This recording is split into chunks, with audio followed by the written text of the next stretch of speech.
안녕하세요.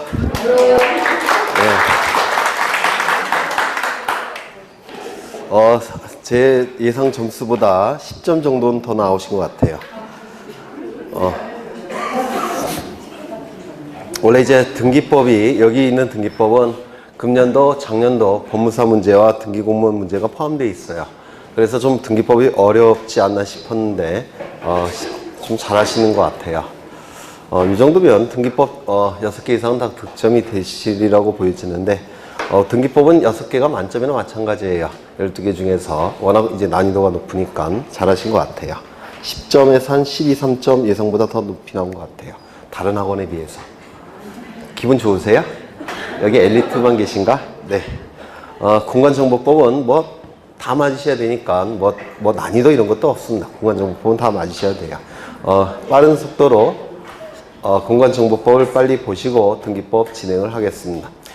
그래서 이제 지난 시간까지 했던 70선 그것보다 이 동형이 더 중요해요. 등기법은 훨씬 중요하니까 동형은 좀 여러분이 꼼꼼히 보셔야 될 거예요. 1번 용어의 정의로 틀린 것은, 공간정보법은 용어의 정의가 한 문제 정도가 출제가 됩니다. 제2조에 규정되어 있죠.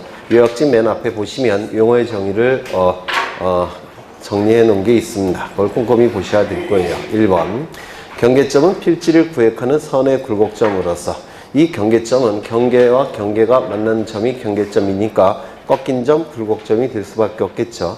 도면에 그림 형태로 등록하거나 좌표 등록부에 좌표 형태로 등록하는 점을 말한다. 맞겠죠? 2번 경계는 필지별로 경계점들을 직선으로 연결하여, 경계는 경계와 경계점과 경계점 간의 최단거리가 경계예요. 그래서 직선이 될 수밖에 없을 겁니다. 만약에 지표면상의 경계라고 한다면 곡선이 될 수 있겠죠. 하지만 우리가 얘기하는 경계는 도면상의 경계를 의미하니까 직선이 될 수밖에 없을 겁니다. 그래서 지적공부에 등록한 선을 말한다. 맞는 지문이겠죠. 3번 면적은 지적공부에 등록한 필지의 지표상의 넓이를 말한다. 우리가 얘기하는 면적은 도면상의 면적을 얘기합니다. 도면상의 면적은 도면에서 면적을 측정해내는 건데, 도면은 토지를 위에서 내려다 봤을 때 그 모양이 도면 위에 그려지겠죠. 따라서 이 도면상의 면적은 수평 면적이 될 수밖에 없습니다. 그래서 이건 틀린 질문이 되겠죠. 지표상의 넓이, 경사 면적, 이런 것들은 민법에서 다루는 영역이고, 우리 공간정보법은 도면상의 면적, 수평 면적을 우리 공간정보법이 다룹니다. 그래서 틀린 질문이 될 테고, 4번 토지 이동은 토지의 표시를 새로 정하거나 변경 또는 말소하는 것을 말한다. 이때의 토지의 표시는 소재, 지번, 지목, 면적, 경계, 좌표를 의미하겠죠. 그래서 이 토지 이동은 소재, 지번, 지목, 면적, 경계, 좌표를 새로이 정하거나 변경하거나 말소하는 걸 말합니다. 따라서 소유자의 이름이 바뀐다든지 또는 소유권자가 바뀐다든지 이런 것들은 토지 이동이 아니죠. 이는 소유자 변경이라고 얘기할 겁니다. 또한 등급의 변경이나 개별 공시지가의 변경, 이런 것들도 소재, 지번, 지목, 면적, 경계, 좌표가 아니죠. 이건 대장의 등록사항의 변경에 불과하지 토지 이동이라고 얘기하지 않습니다. 그래서 이 토지 이동은 소재, 지번, 지목, 면적, 경계, 좌표와 관련된 것만 토지 이동이라고 얘기할 겁니다.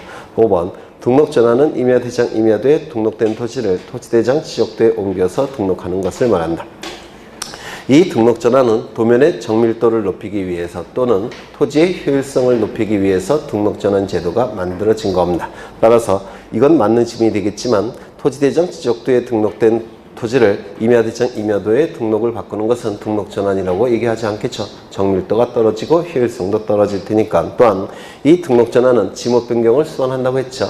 그러면 이 지목 변경을 수반하는 원칙인데, 예외적으로 지목 변경을 수반하지 않는 등록전환 3가지가 존재하죠. 첫 번째, 지목 변경을 수반하지 않는 등록전환 3가지. 첫 번째, 대부분의 토지가 등록전환되어 나머지 토지를 임야도에 존치시키는 것이 불합리하다면 나머지 토지도 지목 변경 없는 등록전환을 했습니다. 두 번째, 사실상 형질 변경이 이루어져서 등록전환했지만 관련 법령에 의해서 지목 변경을 금지하고 있다면 지목 변경 없는 등록전환을 했죠. 세 번째, 도시군 관리 계획선에 따라서 토지를 분할하는 경우 관리 지역이 되기 때문에 토지대장 지역도에 옮겨서 등록을 해야 됩니다. 이때도 지목 변경 없는 등록전환이 나타난다고 했습니다. 또한 등록전환은 소측정이 임야도에서 대측정이 지역도로 바뀌고 있기 때문에 면적, 경계, 좌표값이 훨씬 정밀하게 수집이 돼서 토지대장 지역도에 등록이 돼야 될 겁니다. 따라서 측량이 필요한데 이때는 측량을 등록전환 측량이라고 얘기할 겁니다. 이 등록전환 측량을 통해서 구해진 새로운 면적을 등록전환될 면적이라고 얘기하고 임야대장에 등록된 면적과 등록전환될 면적의 차가 오차 허용 범위 이내일 때는 등록전환될 면적을 등록전환 면적으로 결정하고 끝났죠. 하지만 임야대장에 등록된 면적과 등록전환될 면적의 차가 오차 허용 범위를 초과할 때는 등록전환될 면적을 등록전환 면적으로 결정하고 임야대장에 등록된 면적이나 경계를 지적소관청은 직권으로 정정을 했습니다. 맞습니까? 그렇죠. 또한 이 등록전환은 축척의 변화가 수반되지만 축척 변경 제도와 의미는 완전히 다르다고 했죠. 따라서 축척 변경에 관한 규정은 등록전환에 적용되지 않는다라고 했습니다. 여하간 맞는 지문이죠. 2번. 경위 측량 방법에 의하여 지적 확정 측량을 실시하는 지역에서 한 필지 면적을 산출한 결과 730.45 제곱미터인 경우 지적 공부에 등록할 면적으로 옳은 것은 우리가 면적을 구해낼 때 소축척이냐 대축척이냐에 따라서 면적의 정밀도가 달라지죠. 대축척은 500분의 1, 600분의 1 500분의 1, 600분의 1 도면에서 면적을 측정해낼 때는 소수점 첫째 자리까지 구해서 지적 공부에 등록할 겁니다. 따라서 소수점 첫째 자리를 1제곱미터 이하 한 자리 같은 의미죠. 따라서 최소 면적은 0.1제곱미터가 될 수밖에 없을 겁니다.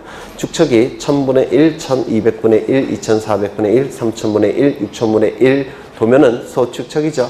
여기서 면적을 구해낼 때는 1의 자리까지 구해서 지적 공부에 등록이 될 겁니다. 따라서 최소 면적은 1제곱미터가 될 수밖에 없을 겁니다. 그런데 도면 경계점 좌표 등록부가 존재한다면 도면 갖고 면적을 측정해내는 것이 아니라 좌표값 가지고 면적을 계산해내죠.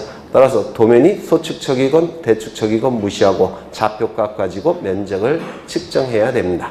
좌표값 가지고 면적을 측정하면 정밀하게 측정해낼 수가 있기 때문에 소수점 첫째 자리까지 구해서 지적 공부에 등록되겠죠. 그러면 좌표값이 있다는 얘기는 뭘 의미하느냐? 좌표값은 항상 존재하는 장부가 아니라 두 군데에서만 작성하죠. 첫 번째, 지적 확정 측량 CC지역. 두 번째, 뭐가 있습니까? 축척 변경 측량 CC지역. 지적 확정 측량 CC지역과 축척 변경 측량 CC지역에서만 좌표 등록부를 작성 비치합니다. 또한 좌표값을 수집하는 측량을 경위 측량이라고 얘기를 합니다. 경위 측량. 경도와 위도, 경위, 의는 기구라는 뜻이에요. 경도와 위도를 재는 기구를 사용해서 측량할 때 경위 측량이라고 얘기하죠. 그런데 여기 경위 측량 방법이라는 문구도 있고 지적 확정 측량이라는 문구도 있으니까 이 지역은 좌표값이 존재하는 지역이 될 겁니다. 좌표값이 존재하니까 소수점 첫째 자리까지 구해서 지적 공부에 등록하겠죠.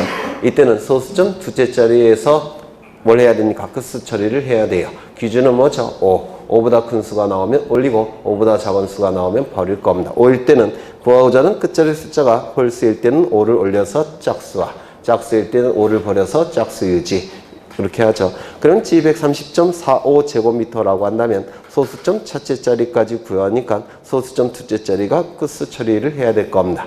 5니까 구하고자 하는 끝자리 수 4 갖고 판단하겠죠. 4는 짝수니까 5를 어떻게 합니까? 버려주겠죠. 따라서 730.4 제곱미터가 될 겁니다. 정답은 2번. 3번. 공간 정보의 구축 및 관리에 관한 법령상 지목의 구분 기준에 관한 설명으로 틀린 것은 지목은 두 문제 정도가 출제가 돼요. 그래서 지목은 굉장히 출제 확률이 높은 부분이니까 꼭 기억해 두셔야 돼요. 특히 단서 규정을 꼭 기억하셔야 된다고 했죠. 단서 규정에서 출제를 많이 하니까 1번. 연, 왕골 등이 자생하는 배수가 잘 되지 아니하는 토지. 배수가 잘 되지 아니한 토지는 물이 고여 있다는 뜻이죠. 이건 두 개의 지목이 여기에 해당이 될 겁니다. 유지와 답이 되겠죠. 근데 유지와 답을 구별하는 기준은 뭡니까? 자생이라는 문구가 있다면 유지, 재배라는 문구가 있다면 답. 그렇죠. 따라서 여기 자생이라는 문구가 있으니까 유지가 될 겁니다. 2번. 천일 제염 방식으로 하지 아니하고 동력을 바닷물을 끌어들여 소금을 제조하는 공장 시설물 부지는 염전으로 한다. 이 염전이 되기 위해서는 소금을 천일 제염 방식으로 만드는 부지만 염전이 되죠.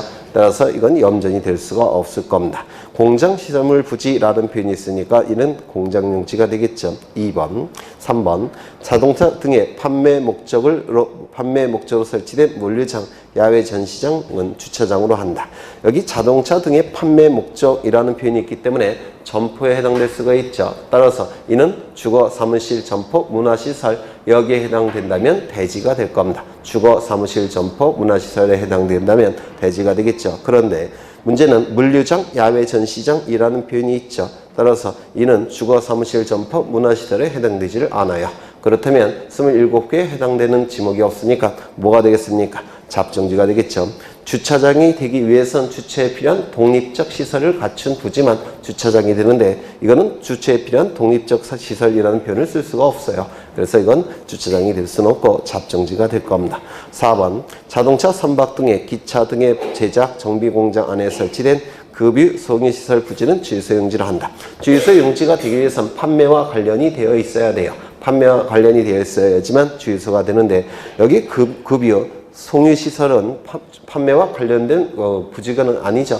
따라서 이거는 주유소용지는 될 수가 없습니다. 그러면 이 급유시설, 송유시설 부지는 뭐에 해당이 되느냐? 27개에 해당되는 게 없습니다. 따라서 잡종지에 해당됨이 원칙일 텐데 문제는 어디 안에 설치가 됐습니까? 공장 안에 설치가 되어 있죠. 따라서 주지목 추정의 원칙상 잡종지로 볼 수는 없고 당연히 공장용지 안에 포함을 시켜야 될 겁니다. 그래서 공장용지가 될 가능성이 가장 높을 거예요. 그 다음에 5번 학교용지, 공원, 종교용지 등 다른 지목으로 된 토지에 있는 유적, 고적 기념물을 보호하기 위하여 구획된 토지는 사적지로 한다. 유적, 고적 기념물을 보호하기 위하여 구획된 토지는 사적지가 맞습니다. 그런데 문제는 학교용지, 공원, 종교용지 안에 설치가 되어 있기 때문에 주지목 추정의 원칙상 이는 학교용지, 공원, 종교용지 안에 포함을 시킬 수밖에 없을 겁니다. 그래서 틀렸습니다. 정답은 1번. 4번 지적공부에 등록하는 면적에 관한 설명으로 틀린 것은 면적은 토지대장 경계점 좌표 등록부의 등록사항이다. 면적이 등록되는 지적공부는 딱 두 군데죠. 어디입니까? 토지대장, 임야대장. 따라서 좌표 등록부가 틀렸죠. 2번 지적도의 축척이 600분의 1 지역의 토지 면적은 600분의 1은 대축척이죠. 따라서 소수점 첫째 자리 즉 1제곱미터 이하 한 자리까지 구해서 등록을 해야 될 겁니다. 그러니까 최소 면적은 0.1제곱미터가 될 수밖에 없겠죠. 맞는 집이 될 겁니다. 3번 지적도의 축척이 1200분의 1 지역이라고 되어 있으니까 소축척이죠. 소축척이니까 1의 자리까지 구해서 등록할 수밖에 없고 최소 면적은 1제곱미터가 될 수밖에 없겠죠. 그래서 맞는 지문이 될 테고 그 다음에 축척이 6000분의 1 마찬가지죠. 소축척이니까 1의 자리까지 구해서 등록할 때고 최소 면적은 1제곱미터가 될 겁니다. 5번 좌표 등록부에 등록하는 지역의 한 필지 면적이 0.1제곱미터 미만일 때는 0.1제곱미터로 한다. 좌표 등록부가 있다고 한다면 도면 갖고 면적을 측정해야 되지 않죠. 따라서 도면을 무시하고 좌표값 가지고 면적을 계산해낼 겁니다. 1제곱미터 이하 한 자리까지 구해야 되겠죠. 따라서 최소 면적은 0.1제곱미터가 될 겁니다. 정답은 1번. 5번 경계에 관한 설명으로 틀린 것은 1번 경계 불가분의 원칙이란 토지의 경계는 유일무이한 것으로 인접한 토지 사이의 경계는 하나만 존재하는 것으로 분류할 수 없다는 원칙이다. 경계는 직선이죠. 직선은 선입니다. 선은 넓이가 존재하지 않습니다. 넓이가 존재하지 않기 때문에 쪼갤 수가 없죠. 이를 불가분, 경계 불가분의 원칙 맞는 층이 될 겁니다. 2번 축척 종대의 원칙은 동일한 경계가 축척에 다른 도면에 각각 등록되어 있는 경우 대축척의 경계를 딴다는 원칙이다. 여기서 종은 따를 종자고 대는 대축척이라는 뜻이에요.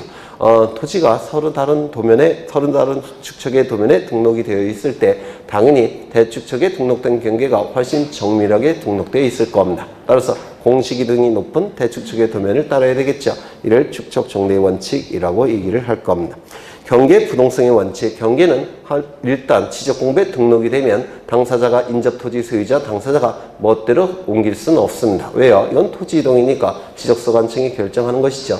따라서 일정한 절차, 즉 신청을 통해서 지적소관청이 결정을 해야지만 경계가 바뀔 수 있는 것이지 지적토지 소유자가 멋대로 바꿀 수는 없다는 원칙, 이를 경계 부동성의 원칙이라고 얘기를 할 겁니다. 맞는 지문이죠. 도로, 국어 등의 토지에 절토된 부분이 있는 토지의 지상경계를 새로 결정하고자 하는 경우 그 경사면의 상단부를 기준으로 한다. 경계를 결정하는 원칙은 첫 번째, 인접토지 사이에 연속해서 접하는 토지 간에 높낮이 차이가 없는 경우 구조물의 어디입니까? 중앙. 연속해서 접하는 토지 사이에 높낮이가 있는 경우, 높낮이 차이가 있는 경우는 구조물의 하단부. 그렇죠. 무너지지 않는 하단부. 절토된 토지의 경우에는 어디입니까? 상담부. 이 세 가지 경우에 구조물의 소유자가 다를 경우에는 소유권에 따라 경계가 결정이 될 겁니다. 그렇겠죠. 또한 토지가 바다나 수면에 접하는 경우에는 최대 반조의, 최대 만수의. 제방을 토지에 편입하여 등록하는 경우에는 바깥쪽 어깨. 그렇죠. 맞는 짐이 될 겁니다. 도면상의 경계와 지표상의 경계가 일치하지 않는 경우 지표상의 경계가 우선된다. 도면상의 경계에 적용되는 법률은 공간정보법이고 특별법입니다. 그 다음에 지표상의 경계는 이거는 민법이 적용이 되고 일반법이에요. 그래서 특별법과 일반법이 양쪽이 존재할 때는 이때는 특별법 우선의 원칙상 공간정보법이 먼저 적용을 돼야 됩니다. 따라서 도면상의 경계가 우선될 수밖에 없습니다. 다만 도면상의 경계가 위조가 되었다든지 변조가 되었다든지 허위로 작성이 되었다는 특별한 사정이 있다고 한다면 그때도 도면상의 경계를 우선할 수는 없겠죠. 그런 특별한 사정이 있을 때는 예외적으로 지표상의 경계가 우선되는 경우도 예외적으로 존재할 겁니다. 그래서 5번이 틀렸습니다. 6번 토지이동 신청에 관한 설명으로 틀린 것은 1번 공유수면 매립 준공에 의하여 신규 등록할 토지가 있는 경우 소유자는 그 사유가 발생한 날로부터 60일 이내에 지적소관청에 신규 등록을 신청해야 된다. 맞겠죠? 사유 발생일로부터 60일 이내에 신청해야 될 겁니다. 60일 이내에 신청하지 아니할 때 가태료 부과합니까? 가태료 부과 규정은 삭제가 됐습니다. 그렇죠? 60일 이내에 신청하지 않으면 지적소관청은 직권으로 등록하는 것으로 끝납니다. 그렇죠. 가태료 부과 규정은 삭제가 됐어요. 다만 거짓의 내용을 가지고 허위로 신청한다면 그때는 공시기능에 혼란을 초래하기 때문에 형사처벌받습니다. 다시요. 거짓의 내용을 가지고 허위로 신청할 때는 형사처벌을 받게 돼요. 1년 이하의 징역, 1천만 원 이하의 벌금에 처하게 됩니다. 다만 60일 이내에 신청하지 아니할 때는 가태료 규정도 적용되지 않고 형사처벌 규정도 없습니다. 허위로 신청할 때만 형사처벌 받겠다는 겁니다. 2번 임야도에 등록된 토지를 도시군 관리계획선에 따라 분할하는 경우 소유자는 지목 변경 없이 등록 전환을 신청할 수 있다. 다시요. 지목 변경 없는 등록 전환 세 가지 반드시 외우셔야 돼요. 첫 번째, 대부분의 토지가 등록 전환되어 나머지 토지를 임야도에 존치시키는 것이 불합리한 경우. 두 번째, 사실상 형질 변경이 이루어져서 등록 전환했지만 관련 법령에 의해서 지목 변경이 금지되어 있는 경우. 세 번째, 도시군 관리 계획선에 따라 토지를 분할하는 경우. 이때는 지목 변경 없는 등록 전환이 나타난다고 했죠. 3번 토지 소유자는 주택법에 따른 공동주택의 부지로서 합병할 토지가 있다면 그 사유가 발생한 날로부터 60일 이내 지적소관청에게 합병을 신청해야 된다. 합병을 신청할지 여부는 토지 소유자의 자유의사에 달려 있다고 했습니다. 다만 예외적으로 일정한 지목이 되는 경우 토지 소유자는 60일 이내에 합병을 신청할 의무가 있다고 했죠. 그 12개의 지목꼭 외우셔야 돼요. 12개라는 것도 기억해 두시면 나중에 덜 헷갈리세요. 철제, 전구, 유수, 학도, 부채, 공장. 이 중 11개는 지목의 부호인데 부채, 공장할 때 그 부자는 지목의 부호는 아니고 뭡니까? 공동주택의 부지가 될 겁니다. 이때는 60일 이내에 신청해야만 됩니다. 그래서 맞는 지문이겠죠. 토지 소유자는 토지나 건축물의 용도가 변경되어 지목 변경을 할 토지가 있다면 사유가 발생한 날로부터 60일 이내에 지목 변경을 신청해야 된다. 60일 이내에 신청하지 않게 되면 지적소관청은 직권으로 지목 변경을 하게 될 겁니다. 가태료 규정은 삭제됐다고 했죠. 다만 거짓의 내용을 가지고 허위로 신청할 때는 형사처벌 받는다고 했습니다. 1년 이하의 징역, 1천만 원 이하의 벌금에 처해지게 될 겁니다. 그 다음에 5번 바다로 되어 말소된 토지가 지형의 변화 등으로 다시 토지가 된 경우 토지 소유자는 토지 그 사유가 발생한 날로부터 90일 이내에 회복 등록을 지적소관청에 신청하여야 한다. 들렸겠죠? 회복 등록할 수 있다라고 규정되어 있다고 했죠? 회복 등록할 수 있다. 여기의 의미는 뭡니까? 회복 등록 여부는 지적소관청의 자유 재량에 달려 있다고 했죠. 따라서 토지 소유자에게 회복 등록을 신청할 권리도 없고 회복 등록 신청할 의무도 존재하지 않습니다. 그래서 여기는 해야 한다라고 했으니까 틀렸습니다. 신청권도 없고 신청 의무도 없습니다. 어디까지나 지적소관청의 자유재량에 달려 있다는 겁니다. 여기서 자유재량이라는 의미는 그 종전에 말소가 될 당시에 소유자 이름을 회복시킬 수도 있고 그 다음에 소유자 이름으로 회복시키지 않고 국가 소유로 회복시킬 수도 있다는 겁니다. 국가 소유로 회복시키는 경우가 뭡니까? 토지 포락 이론이에요. 그렇게 말씀드렸죠. 네. 그 다음에 정답은 5번. 7번. 공간정보법령상 축적 변경에 관한 설명으로 틀린 것은 1번. 지적소관청은 하나의 지번부여 지역에 서로 다른 축척의 지적도가 있는 경우 소유자의 신청 또는 지적소관청의 직권으로 일정한 지역을 정하여 그 지역의 축척을 변경할 수 있다. 축척 변경이라 하면 두 가지 이유 때문에 만들어진 제도입니다. 첫 번째, 도면의 정밀도를 높이기 위해서. 두 번째, 도면의 통일성을 도모하기 위해서. 그래서 1번 지문은 도면의 통일성을 도모하기 위한 축적 변경이 될 겁니다. 원칙은 정밀도를 높이기 위한 것이, 원칙적으로는 정밀도를 높이기 위한 것이 축적 변경이에요. 따라서 소축척의 지적도에서 대축척의 지적도로 바꾸는 것만 축적 변경이라고 얘기하고, 대축척을 소축척의 지적도로 바뀌는 것은 정밀도가 떨어지기 때문에 축적 변경이라고 얘기하지 않는다고 했죠. 또한 축적 변경은 지적도에서만 나타나고 임야도에선 나타나지 않는다라고 했습니다. 또한 축적 변경은 원칙은 예전에는 직권만 가능했지만 법이 개정이 돼서 신청도 가능하다고 했죠. 그래서 신청, 직권 둘 다 가능한데 이는 병렬적인 개념입니다. 원칙적으로 토지 이동 신청은 원칙은 신청이 원칙인데 예외적으로 직권으로 하는 거죠. 60일 이내에 신청하지 않게 되면. 하지만 이 축적 변경은 신청이 없을 때 직권으로 하는 게 아니라 신청과 직권이 병렬적인 지위를 갖습니다. 그게 다른 토지 이동과 차이가 나는 부분이에요. 여하간 1번은 맞는 지문이 될 겁니다. 2번.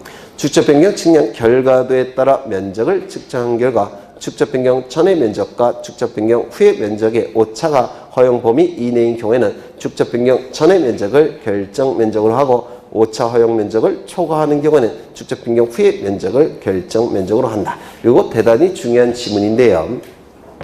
아까 등록 전환의 경우에는 소축척의 임야도에서 대축척의 지적도로 바뀌니까 면적, 경계, 좌표값이 훨씬 정밀하게 구해진다고 했죠. 맞습니까? 따라서 측량이 필요하고 이때의 측량을 등록 전환 측량이라고 얘기했습니다. 등록 전환 측량을 통해서 면적이 다시 구해지는데 이를 뭐라고 불렀습니까? 등록 전환될 면적이라고 불렀습니다. 이거 기억나십니까? 이 등록 전환될 면적과 임야대장에 등록된 면적의 차가 오차 허용 범위 이내이건 오차 허용 범위를 초과하건 등록 전환 측량을 통해서 구해진 새로운 면적, 즉 등록 전환될 면적을 토지대장에 등록했습니다. 맞습니까? 이거 기억나셔요? 그런데 축적 변경은 달라집니다. 축적 변경은 거기 나와 있는 것처럼 면적을 측정한과 축적 변경 전의 면적과 그 축적 변경 전의 면적과 축적 변경 측량을 통해서 새로 구해진 면적의 차가 오차 허용 범위 이내일 때는 전의 면적을 결정 면적으로 하게 됩니다. 전의 면적을. 후의 면적이 아니라 전의 면적을. 오차 허용 범위를 초과할 때만 축적 변경 후의 면적을 결정 면적으로 하게 됩니다. 등록 전환과 차이가 나는 거 느끼십니까? 느끼시죠? 그러면 왜 등록 전환과 달리 이 축적 변경의 경우에는 그 오차 허용 범위 이내일 때는 종전의 면적을 절정 면적으로 결정하겠습니까? 오차 허용 범위 이내일 때는 청산 절차를 생략하기 위해서 그렇습니다. 이거 이해가 되실까요? 청산 절차가 진행이 되면 비용이 듭니다. 따라서 전의 면적과 축적 변경 후의 면적의 차가 오차 허용 범위 이내일 때는 전의 면적을 결정 면적으로 하게 되면 청산 절차를 진행시킬 필요가 없게 됩니다. 이거 이해가 되십니까? 그래서 굉장히 중요한 의미가 있기 때문에 이 지문은 출제될 가능성이 대단히 높은 지문입니다. 좀 기억해 두셔야 돼요. 그렇죠. 다시 한번 읽어보죠. 축적 변경 측량 결과도에 따라 면적을 측정한 결과 축적 변경 전의 면적과 축적 변경 후의 면적의 오차가 허용 범위 이내일 때는 전의 면적을 결정 면적으로 하게 됩니다. 전의 면적을 청산 절차를 생략하기 위해서. 하지만 초과할 때는 어쩔 수 없이 축적 변경 후의 면적을 결정 면적으로 할 수밖에 없습니다. 이때는 청산 절차가 진행될 수밖에 없을 겁니다. 그 다음에 3번. 축적 변경 시행 지역의 토지 소유자 점유자는 시행 공고가 된 날로부터 30일 이내에 시행 공고를 현재 점유하고 있는 경계에 경계점 표지를 설치해야 합니다. 시험에 굉장히 자주 나오는 지문이죠. 거기 먼저 누가 경계점 표지를 설치합니까? 누가? 소유자나 점유자가. 그렇죠. 언제까지 설치합니까? 시행 공고일 시행 공고가 된 날로부터 30일 이내에 그렇죠. 어디에다가 설치합니까? 시행 공고일 현재 점유하고 있는 경계에. 그래서 이 세 군데가 출제가 되니까 꼭 기억해 두셔야 돼요. 누가? 소유자나 점유자가 언제까지 공고된 날로부터 30일 이내에 어디에다가 현재 점유하고 있는 경계에다가 세 군데 꼭 기억해 두십니다. 그 다음에 네 번째, 축적 변경에 따른 청산금의 납부 고지를 받은 자는 납부 고지를 받은 날로부터 3월 이내에 청산금을 지적소관청에 내야 된다. 기산점을 먼저 둘 다 납부 고지건 수령 통지건 6개월이죠. 6개월. 그래서 틀렸는데 기산점도 기억하셔야 된다고 했죠. 납부 고지의 경우에는 납부 고지를 받은 날로부터 6개월 이내에 납부하는 것이고 수령 통지의 경우에는 수령 통지를 한 날로부터 6개월 이내에 지급해야 되죠. 그래서 기산점까지 기억하셔야 됩니다. 5번 축적 변경에 따른 청산금의 납부 및 지급이 완료되었을 때는 지적소관청은 지체 없이 축적 변경의 확정 공고를 하고 그렇죠. 축적 변경 시행 공고도 지체 없이 축적 변경 확정 공고도 지체 없이 해야 될 겁니다. 확정된 사항을 지적 공부에 등록해야 된다. 이게 지적 정리예요. 그렇죠. 네. 그래서 맞는 질문입니다. 정답은 4번. 8번 지적도 및 임야도의 등록 사항만으로 나열된 것은 먼저 소재 지번은 이름표 역할을 수행하니까 모든 지적 공부라고 했죠. 소재 지번은 모든 지적 공부. 이거 기억나십니까? 네. 안 써도 되겠죠? 네. 지겹죠? 소재 지번은 모든 지적 공부에 건축물의 번호는 등록되는 지적 공부가 없습니다. 왜냐하면 건축물은 우리 지적제도와 무관하죠. 그래서 건축물의 번호는 아무데도 등록되지 않습니다. 삼각점이 지적기준점의 위치 또는 구조물 및 건축물의 위치 이런 것들은 어디에 등록하는 것이 공시 기능이 가장 높인다고 했습니까? 도면. 그렇죠. 그래서 건축물의 번호가 틀렸고 2번 지번은 모든 지적 공부 경계는 어디입니까? 지적도 임야도에만 건축물 및 구조물 등의 위치 삼각점 및 지적기준점의 위치는 위치니까 도면에만 정답이 2번 3번 소재 지번은 모든 지적 공부 토지의 고유 번호는 어디를 제외한 지적 공부에 등록하는 겁니까? 도면을 제외한 모든 지적 공부에 등록하죠. 그래서 고유 번호가 틀렸고 삼각점 및 지적기준점의 위치 이건 도면에 등록이 될 겁니다. 고유 번호가 틀렸을 테고 4번 지목은 어디에 등록되니까? 토지대장, 임야대장, 정식명칭, 지적도, 임야도, 부호 24개는 두문자, 4개는 자문자 지목은 지적도, 임야도의 부호로 등록되겠죠. 부호 및 부호도라고 되어 있는데 이 부호 및 부호도는 좌표 등록부에만 등록되는 정보죠. 네.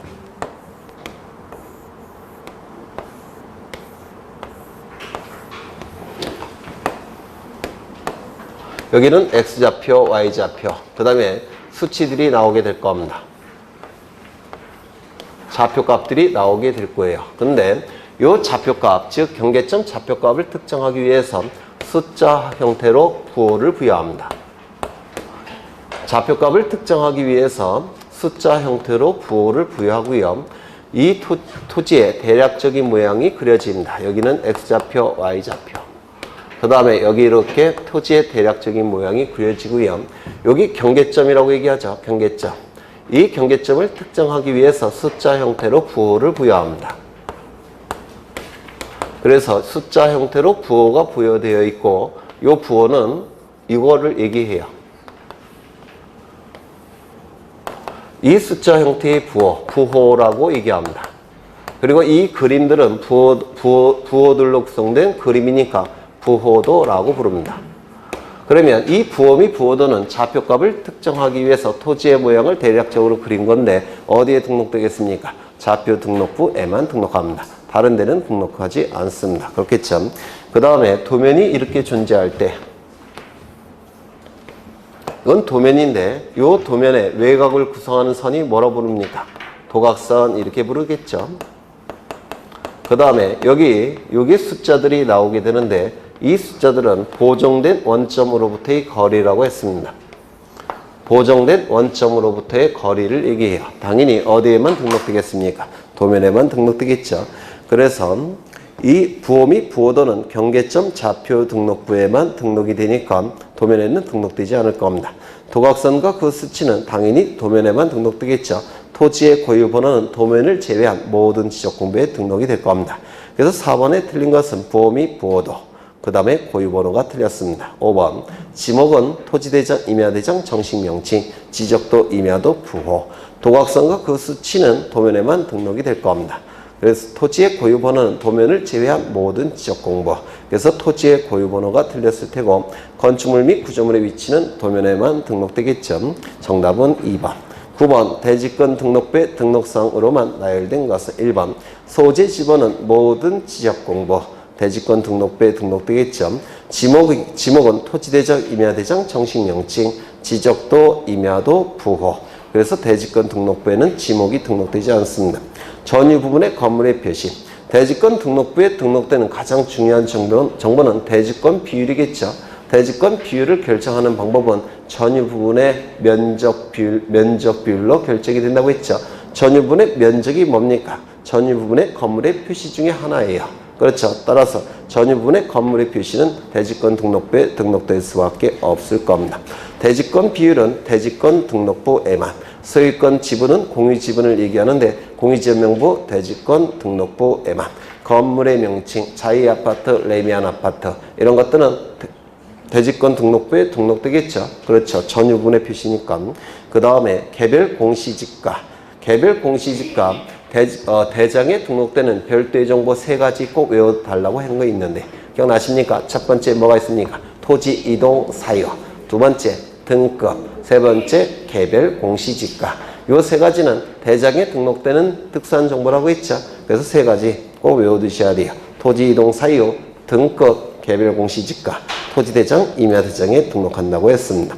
대지권 비율은 어디에 등록합니까? 대지권 등록부에만. 지번은 모든 지적공부. 그렇죠.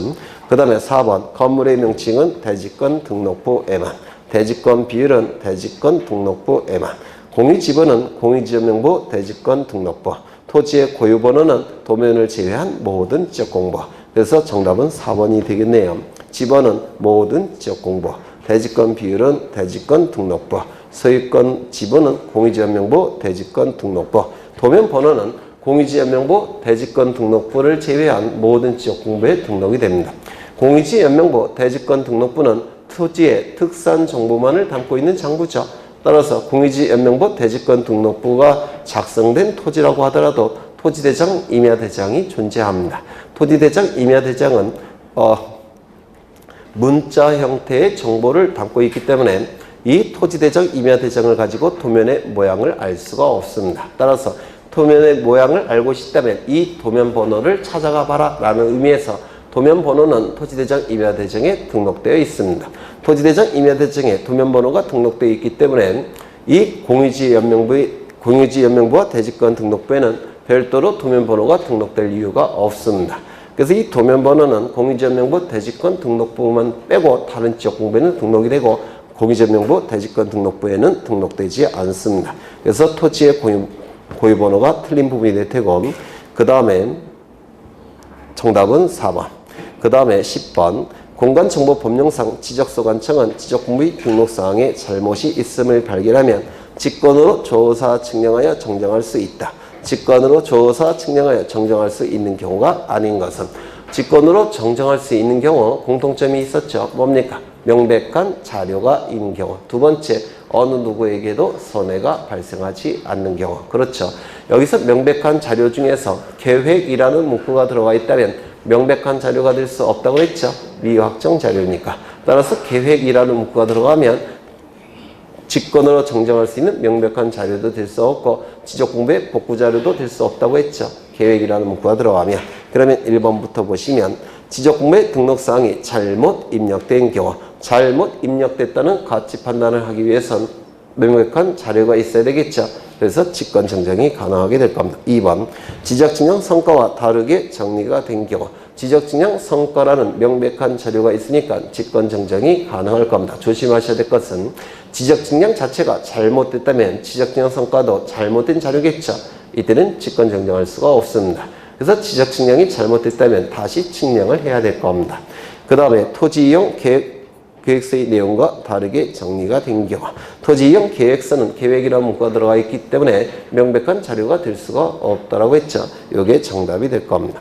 지적공부의 작성 또는 재작성 당시 잘못 정리가 된 경우.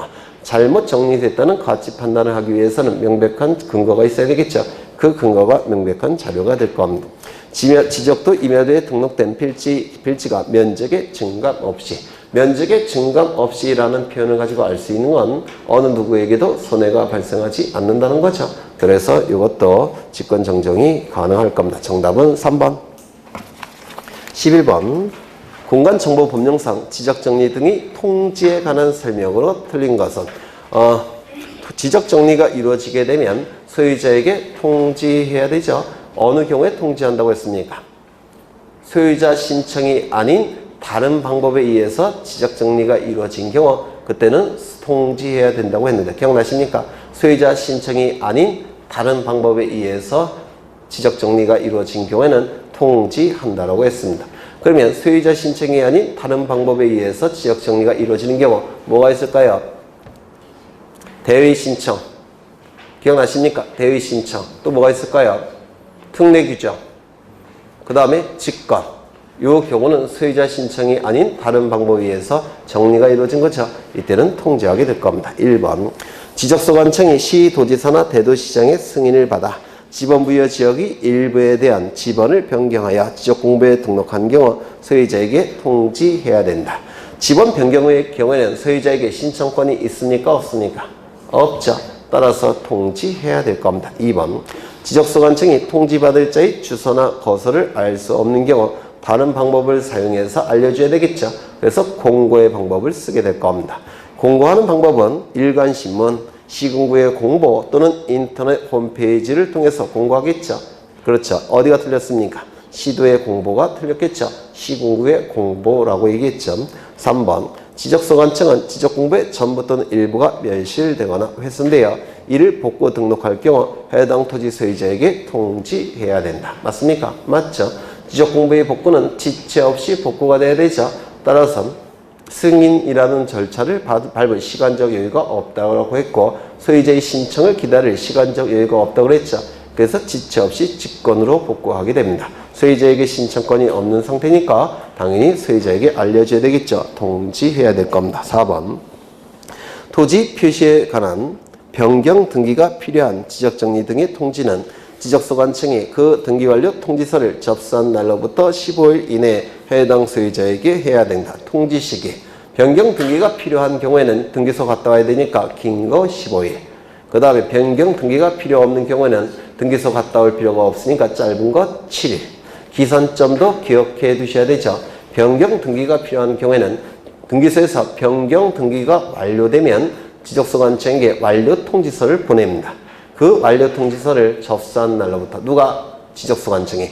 지적소관청이 등기소가 보내온 변경 등기 완료 통지서를 접수한 날로부터 15일 이내에. 그렇죠.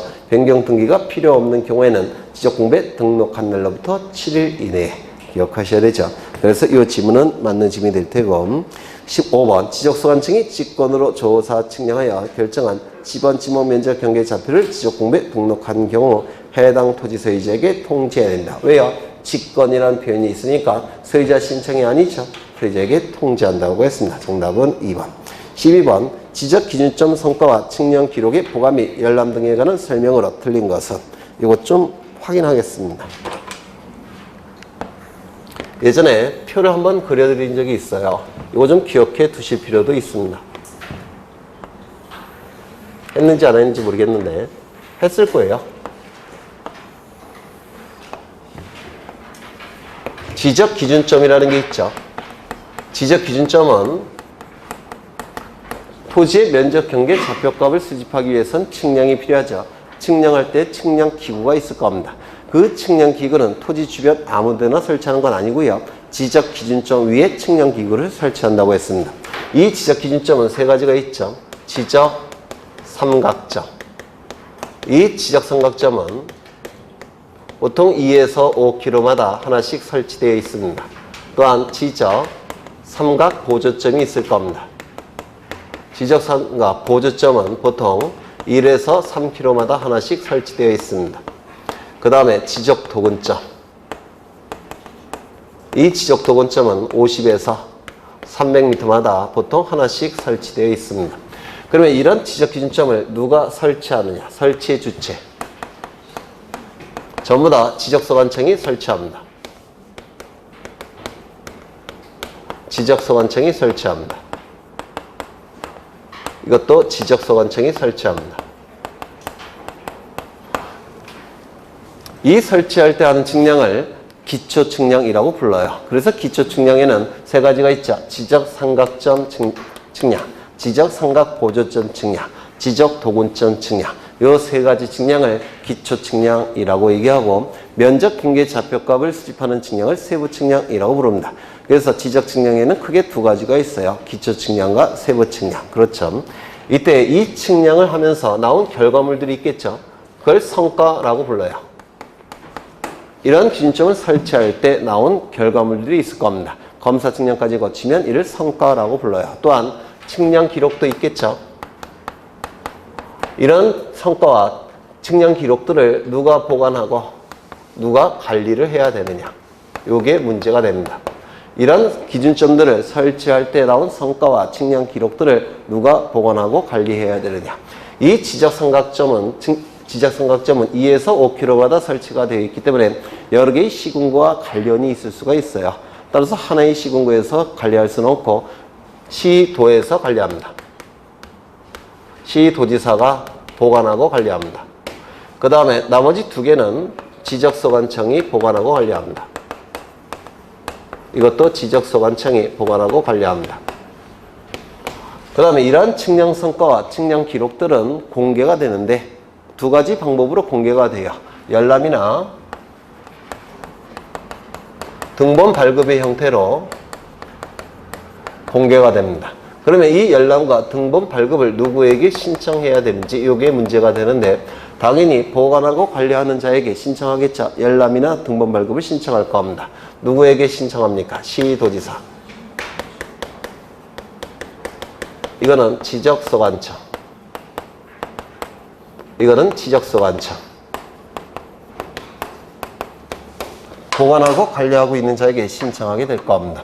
근데 여기서 설치는 지적소관청이 설치했는데 보관과 관리는 시도지사가 하고 있죠.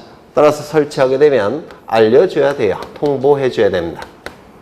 설치했으니까 알고 있으라고 통보해줍니다. 통보하면서 각종 결과를 다 보내게 돼요. 왜? 시도지사가 보관하고 관리하니까. 그렇죠. 그 다음에 지적삼각점 측량 성과를 열람이나 등본 발급을 신청할 때 도청 소재지, 시청 소재지까지 꼭 가야 되겠습니까? 너무 멀죠? 멀 수도 있죠. 그래서 국민의 편의를 위해서, 또한 전산망이 다 연결되어 있기 때문에 지적삼각점 측량 성과와 그 측량 기록들은 지적소관청에게도 신청할 수 있게끔 만들어 놨습니다. 그래서 이걸 좀 기억해 두셔야 돼요. 이 두 가지를. 그러면 지문을 보겠습니다. 1번. 시도지사나 지적소관청은 지적기준점 성과와 그 측량 기록들을 보관하고 관리해야 된다. 맞겠죠? 2번. 지적삼각점 성과를 열람하거나 등본을 발급받은 자는 지적소관청 또는 시도지사에게 신청해야 된다. 지적소관청이 포함되고 있다는 것을 좀 기억해 두셔야 돼요. 이게 개정사항이에요. 개정사항이니까 시험에 나올 가능성이 대단히 높습니다. 그 다음에 3번. 지적삼각 보조점 성과를 열람하거나 등본을 발급받은 자는 지적소관청에게 신청해야 된다. 맞겠죠? 그 다음에 지적도근점 성과를 열람하거나 등본을 발급받은 자는 지적소관청에게 신청해야 된다. 맞겠죠? 5번. 지적기준점 성과의 열람 및 등본 발급 신청을 받은 지적진영 수행자는 틀렸죠? 누구에게 신청하는 겁니까? 시도지사나 지적소관청에게 신청해야 되겠죠? 수행자에게 신청하는 게 아닙니다. 수행자는 한국국토정보공사와 지적진영업자를 얘기하겠죠? 네, 그래서 틀렸습니다. 정답은 5번. 13번. 공간정보의 구축 관리에 관한 법령에서 규정하고 있는 지목의 종류를 모두 고른 것은 너무 쉬운 문제죠. 정답 몇 번입니까? 네, 선로용지라는 건 없죠. 선로용지가 아니라 뭡니까? 철도용지겠죠. 그래서 틀렸습니다. 그 다음에 항만용지라는 것도 없죠. 네, 이런 것도 없습니다. 항만용지라는 것도 없습니다. 정답은 5번이 되겠죠. 14번 공간정보의 구축 및 관리에 관한 법령상 다음의 예시에 따를 경우 지적측량의 측량기관과 측량검사기관으로 옳은 것은 1번이 박스를 보시니까 지적기준점의 설치가 필요 없는 경우임. 지적측량 의뢰인과 수행자가 서로 합의하여 측량기관과 측량검사기관을 합쳐 40일로 정한. 합의 업무는 합의기간의 4분의 3은 측량기관, 합의기간의 4분의 1은 검사기관이죠. 그래서 정답은 2번이 되겠죠. 40 곱하기 4분의 3은 30일, 40 곱하기 4분의 1은 10일. 그래서 2번이 될 겁니다. 15번 공간정보의 구축 및 관리에 관한 법령상 토지의 등록에 관한 설명으로 옳은 것은 1번 지적군부에 등록하는 지번, 지목, 면적, 경계, 좌표는 토지 이동이 있을 때 소유자의 신청을 받아 지적소관청이 결정하되 신청이 없다면 지적소관청이 직권으로 조사, 측량하여 결정할 수 있다. 맞겠죠? 2번 지적소관청은 토지의 이용 현황을 직권으로 조사, 측량하여 토지의 지번, 지목, 면적, 경계, 좌표를 결정하려는 경우 토지 이용 계획을 수립해야 된다. 맞았습니까? 틀렸죠? 토지 이용이 아니라 토지 이동이라는 용어를 써야 된다고 했죠. 이용과 이동은 의미가 완전히 다르다고 했죠. 이용은 사용한다는 뜻이고 이동은 뭡니까? 달라진다는 뜻이죠. 그래서 틀렸습니다. 3번 토지 소유자가 지번을 변경하려면 지번 변경 사유와 지번 변경 대상 토지의 지번, 지목, 면적에 대한 상세한 내용을 기재하여 지적소관청에게 신청해야 된다. 맞습니까? 지번 변경의 경우에는 토지 소유자에게 신청권이 있습니까? 없습니까? 없죠. 그렇죠. 지적소관청이 시도지사, 대도시시장의 승인을 받아서 지번 부여 지역 전부 또는 일부에 대해서 지번을 새로 부여하는 게 지번 변경이니까 소유자에게 신청권이 인정되지 않습니다. 신청을 받아 틀렸습니다. 그 다음에 4번 지적소관청은 토지가 일시적 또는 임시적인 용도로 사용되는 경우로서 소유자의 신청이 있는 경우에는 쓸데없이 들어갔네. 지목을 변경할 수 있다. 맞습니까? 틀렸죠? 일시변경 불변의 원칙상 일시적이고 임시적인 용도 변경이 있을 때는 이때는 지목 변경할 수 있습니까? 없습니다. 영속적인 변경이 있을 때만 지목 변경이 가능하게 될 겁니다. 그렇다면 개척교회, 상가 건물에 있는 개척교회나 또는 사찰, 작은 규모의 사찰은 이거는 종교용지가 될 수 있습니까? 없습니까? 없습니다. 왜요? 영속적인 변경이 아니죠. 임대차 계약 기간이 끝나면 나가야 되죠. 그렇죠. 네. 그 다음에 5번 지적도의 축척이 600분의 1인 지역과 경계점 좌표 등록부에 등록하는 지역의 한 필지 면적이 1제곱미터 미만일 때는 1제곱미터로 한다. 아니죠. 축척이 500분의 1, 600분의 1 그리고 좌표 등록부가 작성 비치된 지역의 면적은 소수점 첫째 자리까지 구해서 등록하는 거죠. 따라서 최소 면적은 0.1제곱미터가 될 겁니다. 그래서 틀렸습니다. 정답은 1번. 그래서 틀린 문제가 없었죠. 네, 이 정도 갖고 틀리시면 안 돼요. 이거 다 기출지문이에요. 기출지문이니까 이 정도는 다 득점하셔야 됩니다. 아직 30일 남았으니까 다 득점하실 수 있죠. 네, 이제 등기법은 잠시 쉬었다가 진행하겠습니다.